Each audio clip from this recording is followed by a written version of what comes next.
बड़े गांव के किनारे एक पुराने हवेली में एक बूढ़ा आदमी रहता था। उसका नाम राजा राम था, जिनके पास कोई वारिस नहीं था। हवेली बड़ी ही विशाल और भूतिया दिखती थी और गांव वाले कहते थे कि राजा राम की हवेली में रात को भूतों की आवाजें सुनाई देती हैं। राजा राम ने अपने आवास में कई सालों तक अकेले ही रहा, लेकिन उसने कभी भूतों की आवाजें नहीं सुनी थीं। लोग कहते थे कि उसकी हवेली में भूत होते हैं और रात को उनकी चीखें सुनाई देती हैं। यह खबर गांव के लोगों के बीच में फैल गई और सबको डरा देने लगी। एक दिन गांव के एक युवक नामक आमिर ने तय किया कि वह रात को राजा राम की हवेली में जाकर देखेगा कि क्या सचमुच में भूत हैं या नहीं। उसने अपने दोस्तों को बताया और सबने मिलकर तय किया कि वे रात में हवेली की तलाश में जाएंगे। रात के समय आमिर और उसके दोस्त राजा राम की हवेली की ओर बढ़े।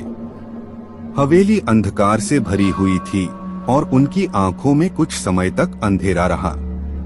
वे धीरे धीरे हवेली के बगीचे की ओर बढ़ते गए। बगीचे के बीच में एक पुराना कुआं था, जिसका पानी काला और भयंकर दिखाई देता था। आमिर की तबीयत भी डर से बहुत खराब हो गई थी, लेकिन वह अपने दोस्तों से कहकर खुद को संभालता रहा। उन्होंने कुआं के पास पहुंचकर देखा कि कुआं की ऊपर से एक बोतल गिरी हुई थी। आमिर ने बोतल उठाई और देखा कि उसमें कुछ सफेद रंग का आभूषण है। बोतल को खोलते ही वह देखता है कि उसमें एक पुरानी सी छवि है।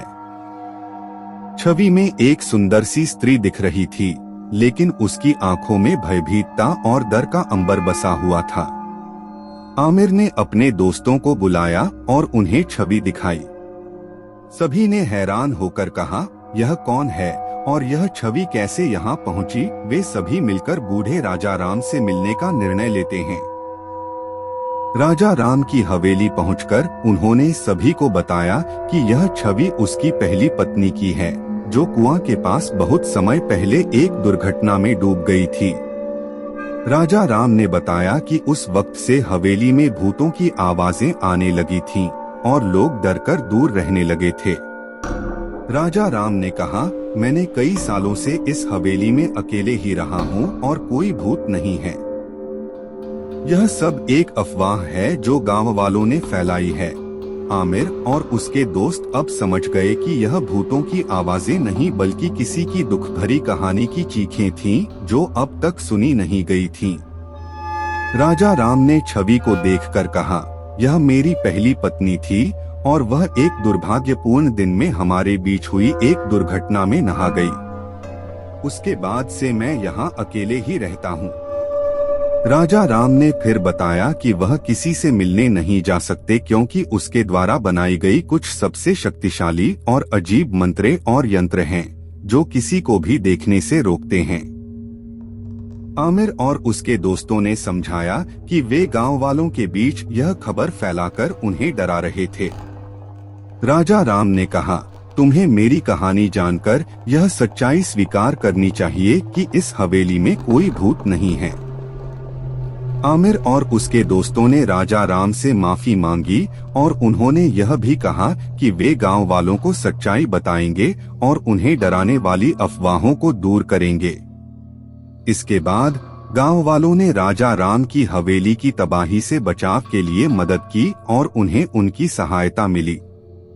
राजा राम ने भूतों के नाम पर फैलाई जाने वाली अफवाहों का सामना किया और गांव वालों को सच्चाई बताई। उसकी दिलचस्प कहानी और भूतिया माहौल गांव वालों को यह सिखाई कि वे अपनी आवश्यकताओं के लिए सच्चाई छोड़कर किसी की जिंदगी को बर्बाद नहीं कर सकते हैं। इसके बाद से गांव में एक नया आत्मविश्वास बढ़ा। बड़े गांव